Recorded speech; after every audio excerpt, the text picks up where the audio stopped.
الحمد لله وكفى وسلام على عباده الذين اصطفى أما بعد فأعوذ بالله من الشيطان الرجيم بسم الله الرحمن الرحيم كل من عليها فان وقال كل نفس ذائقة الموت وقال النبي صلى الله عليه وسلم كن في الدنيا كأنك غريب أو عابر السبيل صدق الله ورسوله النبي الكريم.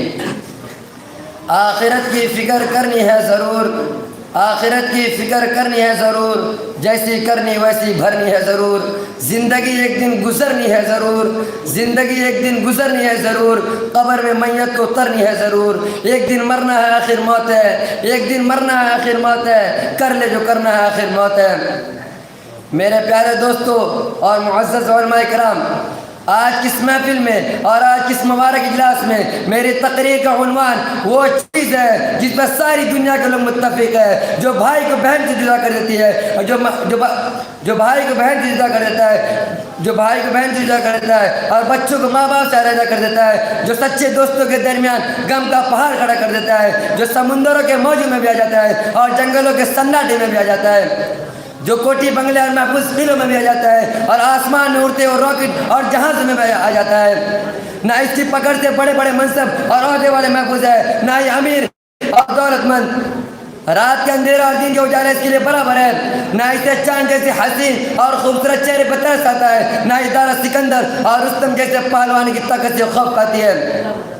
عالم ہو یا جاہل، مسلم ہو یا کافر، یہ سب کی طاق میں رہتی ہے. بڑے بڑے سائنسداں، ڈاکٹروں اور ماہرین پر بھی اس کی نظر ہے. نہ جانے کتنے گھروں کو جا کر برباد کر دیا اور نہ معلوم کتنے پلان اور منصوبے اس کے سامنے پھیل ہو گئے.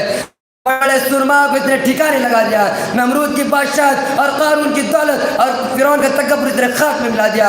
ہلاکوں اور چنگیز خان جیسے ظالموں کو بھی اس نے نہیں بخشا. یوسف جیسے کریم اور ابراہیم جیسے خلیل اللہ کو بھی اس نے نہیں چھوڑا. اسماعیل جیسے ذبیح اللہ کو بھی نہیں بخشا. حتیٰ کہ حبیب اللہ اور محمد صلی اللہ علیہ وسلم کے سامنے بھی حاضر ہوئی. جی ہاں، یہ وہی چیز ہے جسے ہم اور آپ موت کے نام سے یاد کرتے ہیں. کسی نے کیا خوب کہا ہے، یہ دنیا دار فانی ہے جو آتا ہے سو جاتا ہے. یہ دنیا دار فانی ہے جو آتا ہے سو جاتا ہے. نہ اس میں انبیاء ٹھہرے نہ اس میں اولیاء ٹھہرے. میرے پیارے دوستو، موت اللہ تعالیٰ کا ڈل فیصلہ ہے. اللہ تعالیٰ خود قرآن کریم میں فرماتے ہیں کل من علیہا فان، جو کوئی زمین میں ہے وہ فنا ہونے والا ہے. نیز فرمایا کل نفس ذائقۃ الموت، ہر جاندار کو موت کا مزہ چکھنا ہے. نیز فرمایا اینما تکون یدرککم الموت ولو کنتم فی بروج مشیدہ، تم جہاں بھی ہو موت تم کو پکڑ لے گی اگرچہ تم مضبوط قلعے میں بھی ہو. رات دن کا ہمارا تجربہ کہ اس دنیا میں جو بھی آیا اسے جانا ہے. اس دنیا میں بہت سارے انسان ہیں، سب چل بسے. بہت سے امیر ہیں، بہت سے غریب ہیں، سب چل بسے. بہت سے وزیر ہیں، بہت سے بادشاہ ہیں، سب چل بسے. بہت سے مبلغ ہیں، بہت سے فقیہ ہیں، سب چل بسے. بہت سے محدث ہیں، بہت سے مبلغ ہے، بہت سے امام ہے، سب چل بسے. بہت سے لکھ پتی ہے، کروڑ پتی ہے، ارب پتی ہے، خرب پتی ہے، سب چل بسے. یوسف جیسے حسین اور اسماعیل جیسے فرما بردار بھی اس دنیا میں نہ رہے. عثمان جیسے باحیا اور علی جیسے بہادر بھی اس دنیا میں نہ رہے. عمر جیسے فاتح اور ابوبکر جیسے صدیق بھی اس دنیا میں نہ رہے. الغرض جو بھی آئے اس دنیا میں باقی نہ رہا ہے. کسی نے کیا خوب کہا ہے، موت سے کس کو رستگاری ہے، موت سے کس کو رستگاری ہے. آج وہ تو کل ہماری باری ہے.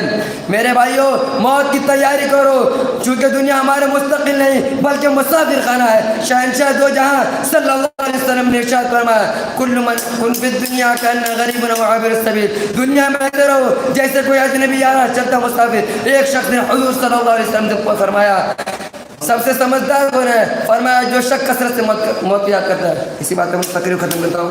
وآخر دعوانا الحمدللہ رب العالمین.